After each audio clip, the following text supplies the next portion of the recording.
저희는 작년 6월 말 특별위원회를 발족한 이래 특히 소위 대북송금 사건으로 알려진 사건과 관련해서 왜곡된 사건의 진실을 밝히기 위해서 노력해왔습니다. 이 중 결정적인 제보를 오늘 공개함으로써 사건의 본질을 명확하게 하고자 합니다. 가장 중요한 점은 대북송금 800만 달러라는 사건의 실체가 무엇인가 하는 점입니다. 지금까지 이 사건은 경기도가 북한에 주기로 한 돈 그리고 당시 경기지사의 방북 비용이란 이야기로 굳어져 왔습니다. 하지만 이를 추적하는 과정에서 결정적인 제보를 받았습니다. 그 제보의 요지는 대북송금 800만 달러로 불려온 자금의 실질 목적이 경기도의 방북비 대납이 아니라 쌍방울 측의 주가 부양, 주가 조작이 있었다는 내부자 문건입니다. 내용에는 비비안 나노스 현 퓨처코어입니다. 이 같은 회사 등 특정 종목, 당시 주가 구간, 거래 정지 액면 분할 같은 시장의 이벤트, 그리고 자금의 이동과 주가 이벤트가 어떻게 맞물렸는지가 구체적으로 적혀 있습니다. 더 중요한 것은 그 문건이 이재명 당시 지사와 이화영 전 부지사는 이 자금의 실질 목적과 무관하다라는 취지와 함께 대북 자금은 주가 조작을 위해서 사용됐다라는 결론을 명시하고 있다는 점입니다. 물론 우리는 이 제보만이 진실이라고 단정하지는 않습니다. 하지만 주가 조작 당시 시장 상황, 주가 및 관련한 이벤트가 상세하고 비교적 정확하게 적시된 자료가 나온 이상 더 이상 정치적 목적을 가지고 밀어붙이기식 수사가 아니라 증거를 위주로 검증해서 800만 달러 송금 사건의 진실을 밝혀야 한다는 것입니다. 애초 안보수에 대한 수사는 주가 조작 사건이었습니다. 당연히 대북 사업 그 자체는 범죄가 아닙니다. 하지만 당시 대북 이슈는 주식시장에서 소위 테마로 움직여왔고 참여 기업의 주가를 폭등시키는 도구로 악용되기도 했습니다. 2022년 11월 안보수 아태협 회장이 처음 구속되었을 당시 수원지검 조사에서 쌍방울이 북한에 제공한 800만 달러의 성격에 대해서 주가 상승 목적이라고 진술을 했습니다. 이는 이미 언론을 통해서 보도된 사실입니다. 하지만 2023년 4월부터 이재명 당시 경기지사의 방북 비용을 대납한 것이라고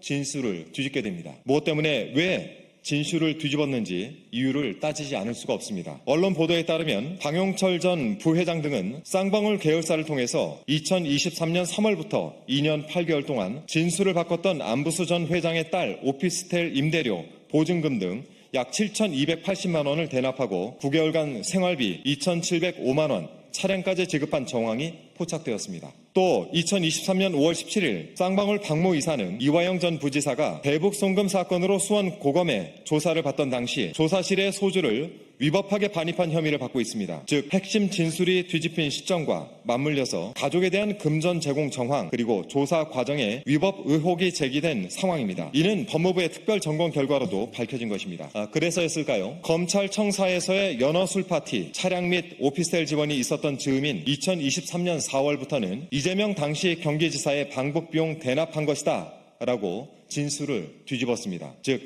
800만 달러의 성격이 주가 조작 목적에서 방북 대납으로 바뀌게 된 것입니다. 저희 특별위원회는 새로운 제보를 접수했습니다. 그 과정에서 주가 조작과 관련된 손글씨 제보 문건을 확보했습니다.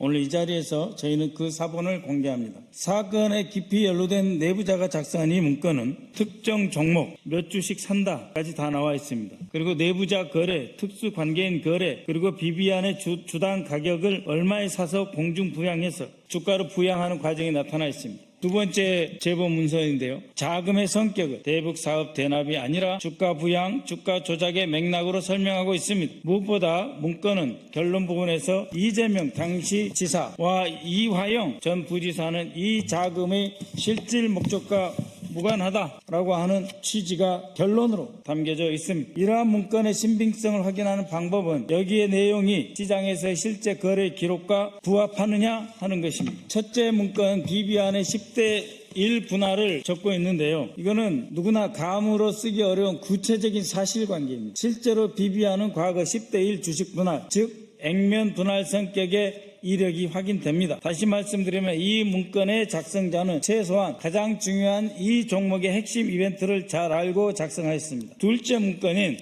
나노스 퓨처 코리아 640원 거래 정지 중이다라고 하는 점을 분명하게 밝히고 있습니다. 또한 문건 곳곳에서는 거래 정지, 분할, 특정 가격 구간 등 즉 돈의 성격을 시장 범죄의 관점에서 설명하는 내부자가 아니면 알 수 없는 내용입니다. 결국 이러한 증거들은 이 사건이 방북 대가 사건이 아니라 주가 조작 사건이라고 하는 것을 분명하게 보여주고 있습니다. 이에 더해 금융감독원에서도 주가 조작 혐의 조사를 무마한 의혹이 있습니다. 금융감독원은 이를 몰랐었나? 의문을 제기할 수밖에 없습니다. 저희는 금융감독원도 이 부분을 분명히 알고 있었다고 주장하는 바입니다. 2022년 4월 초 쌍방울그룹 계열사인 비비안, 나노스, 미래산업, 광림 등 여러 종목이 이틀 연속 상한가를 기록한 뒤 급락하는 등 전형적인 이상급 등락 양상을 보이자 금융감독원이 주가 조작 의혹 조사에 착수하였습니다. 하지만 어째서인지 이 조사는 금세 마무리되었고 각종 의혹들은 무마되었습니다. 또 2022년 7월에는 김성태 회장 본인조차 금감원에서 주가 조작 관련 조사를 받았다는 취지로 언급한 바가 있습니다. 즉 적어도 그 시점에 금융감독원은 쌍방울그룹주 주가 조작 가능성을 분명히 인지했다는 것입니다. 금융감독원은 당시 조사에서 어떤 결론을 내렸습니까? 혐의가 있었다면 그 이후 조치, 이첩, 제재로 왜 이어지지 않았습니까? 진실을 밝혀야 합니다. 오늘 저희가 공개한 문건과 의혹들은 100% 온전한 결론이 아닐 수 있습니다. 하지만 반드시 새롭게 검증해야 할 단서로서는 충분합니다. 검찰은 더 이상 정치적 목적의 프레임으로 밀어붙일 것이 아니라 주가 조작 사건으로서의 실체를 증거로 검증해야 합니다. 최초 주가 조작 혐의로 시작된 이 사건이 왜 방북 대가로 전환된 것인지, 사건 관계자가 작성한 주가 조작에 대한 문서는